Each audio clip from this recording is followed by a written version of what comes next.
Yo, JCole just dropped the album, bro. Who? J.Cole. Yeah. Jermaine. Yeah. Cole. Yeah. The real is back. Young Simba. First thing first, rest in peace Uncle Phil. For real. You must be troll, young boy better.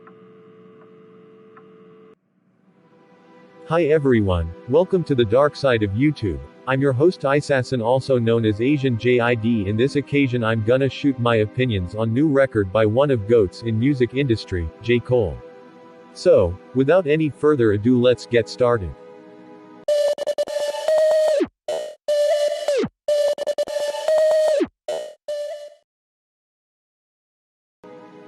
Since 2011's Cole World, the sideline story, every JCole album has been completely obsessed with being the one that earns him his place on the podium next to his idols Biggie, Jay, and Nas. It was like he read a copy of how to make a classic rap album for dummies and has been trying to replicate it ever since. It never quite happened, but it had nothing to do with his skill.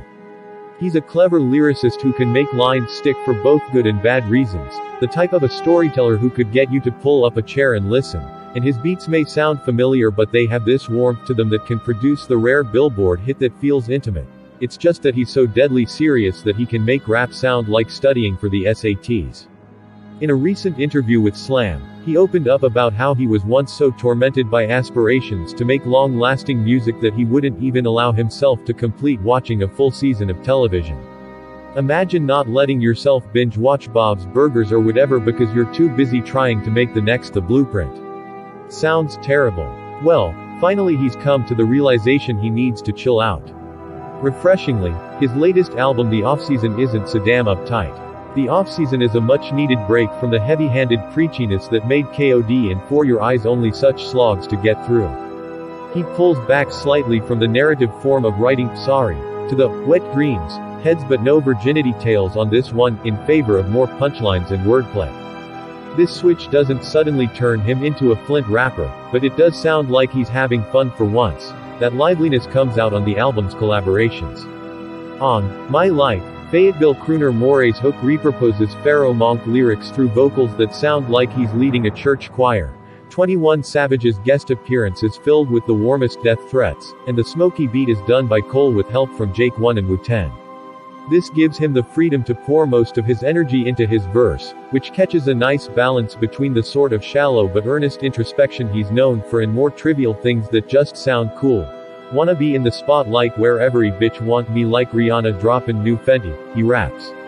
The same could be said for Pride is the Devil, where, annoying Cole singing aside, his thoughtfulness is complemented by Lil Baby being much less thoughtful. Got my feet up, I paid silly bands to have sex on the jet. But you can still subtly feel that weight on Cole's shoulders.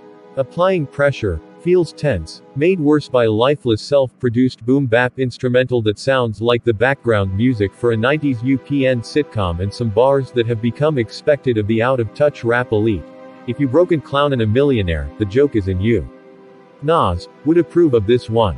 Some choices feel incredibly forced as well.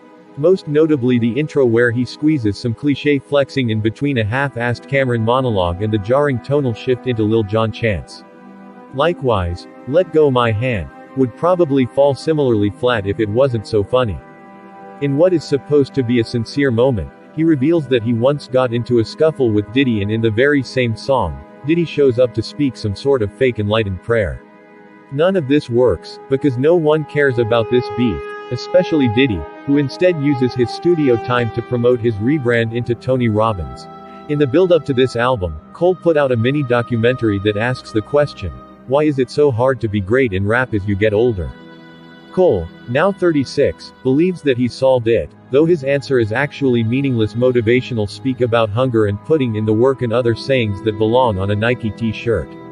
But actually getting older in rap is difficult because life is not the same. Many hugely successful rappers have struggled through this phase, not because they became worse lyricists, but they were clinging to the old days instead of reflecting this change. It happened to Jay on the Blueprint 3, Nas back during his Hip Hop is Dead era, and Kanye sometime before or after The Life of Pablo. Lots of finger-wagging and resume raps about their accomplishments and outside endeavors. By taking a step back on the offseason, Cole mostly avoids that, even if he still doesn't have a spot in those conversations he dreams of. So why do I think that the offseason is the album of the year so far?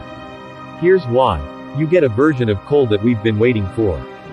Throughout his career, I feel like he toyed with all sorts of gears, never really shifting to his top gear. In the offseason, Cole shifts to his highest gear, breaking the goddamn clutch in the process. Not only does he hit us with flows that I literally was stunned by, but he also hits us with unbelievable punchlines, super competitive lyrics, great stories, crazy wordplay, tons of energy, and deliveries that will make you think that he is rap's version of the dude from Bar Rescue. In other words, you get a version of Cole that holds zero back in the album. You also get a good mix of old school, soulful, and riveting instrumentals, some great surprising features, and epic titles. My only beef with the album is that the titles have so many spaces in them. After listening to the offseason, I am proud to announce that JCole has officially clinched a spot as one of my top 10 rappers of all time. So far this album gets better in each listen. I bless this album B+ out of S. Feel free to comment down below what's your takes, and perhaps you can recommend me track or album that I can review in the next video. Hit the like or dislike button to rate this video. Thanks for watching, and please don't cry. I'll see you in the next video. Bye nerds.